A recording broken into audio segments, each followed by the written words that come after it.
महापालिका निवडणुकांच्या पार्श्वभूमीवरती मतदार यादीवरून नवा वाद निर्माण झालाय।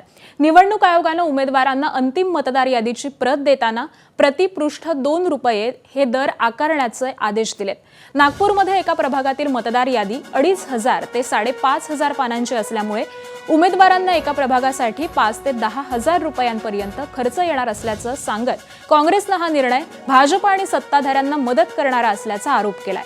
मतदार यादीतील घोळ उघड होऊ नयेत म्हणूनच उमेदवारांना प्रत घेण्यापासून दूर ठेवण्याचा हा डाव असल्याचा आरोप काँग्रेस नेते प्रफुल्ल गुधडे यांनी केलेला आहे। तर मतदार यादीची प्रत मोफत द्यावी अशी मागणी काँग्रेसने केली आहे। निवडणूक आयोगाचा जो एकंदरीत कारभार राहिलेला आहे तो सुरुवातीपासून संदिग्ध राहिला आणि भारतीय जनता पक्षाला त्याचा लाभ व्हावा या दृष्टिकोनातून त्यांचं कार्य सातत्यानं दिसून येत आहे। मतदार याद्या उमेदवारांपासून का लपवून ठेवल्या जात आहे, त्याला देण्यासाठी विलंब का लावला जात आहे, त्यामुळे ह्या संपूर्ण निवडणूक प्रक्रियेवरती आमचा संशय निर्माण झालेला आहे। एबीपी माझा, उघडा डोळे बघा नीट।